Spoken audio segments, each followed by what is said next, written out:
বলা হয় দুটি নিয়ামত এমন যার মধ্যে মানুষ ধোঁকায় পড়ে, আচ্ছা, ধোঁকায় থাকে। হুম, এক স্বাস্থ্য, আর দুই হচ্ছে আরাম। আচ্ছা, এই দুইটি জিনিসের কারণে মানুষ ধোঁকায় পড়ে।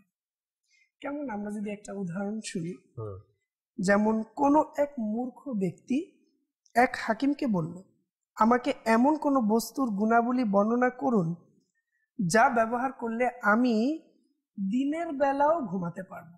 আচ্ছা, হাকিম বলল, হে অমুক, তুমি কতই না বোকা, তোমার জীবনের অর্ধেক তো এমনিতেই রাতে হুম, উদাসীনতায় ঘুমে কেটে গেছে, জি, অথচ তুমি ঘুম হচ্ছে অথচ ঘুম হচ্ছে মৃত্যুর অপর নাম, এবং এবার তুমি নিজের জীবনের 4/3 আরো ঘুমে কাটাতে চাও, ও, আর শুধুমাত্র এক অংশই জীবন। তখন সেই লোকটি জিজ্ঞাসা করলো, তা কিভাবে?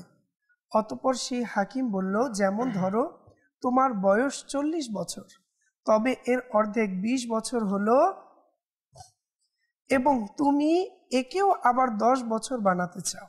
অর্থাৎ 20 বছর তো সে ঘুমে কাটিয়েছে, হুম, হুম, আরো সে দিনে ঘুমানোর জন্য কি হুম, করছে, আরো 10 বছরকে মাইনাস করছে। জি, আচ্ছা, আমরা অনেকে বলি অনেকের 40 বছর, যেমন আল্লাহ তাআলা আমাদেরকে বিভিন্ন যা নির্ধারিত বয়স দিয়েছেন, এত বছর বাঁচবে, অনেকের 40, অনেকের 50, অনেকের 60। হুম, তো আমরা যদি পরোক্ষরূপে দেখি, তাহলে দেখা যায় যে জীবনের অর্ধেক ঘুমে কেটে গেছে। জি, তাহলে জীবন কত? যদি কারো 60 হয়, হবে 30 বছরের 30 জীবন। বছর আর সময় কিভাবে চলে গেল! সময় কিভাবে কেটে আল্লাহ, যাচ্ছে! আল্লাহ, আল্লাহ, কিন্তু আল্লাহ তাআলা প্রত্যেকটি সময়ে, এই যে যৌবন, কুরআনুল কারীমের মধ্যে মহান আল্লাহ তাআলা হুম, এই বিষয়ে ইরশাদ করেন, সুম্মা লাতুসআলুন্না ইয়াওমাইযিন আনিন নাঈম। কানজুল ইমানের অনুবাদ, জি, অতঃপর নিশ্চয় নিশ্চয় সেদিন তোমাকে নিয়ামত সমূহ সম্পর্কে জিজ্ঞাসা করা।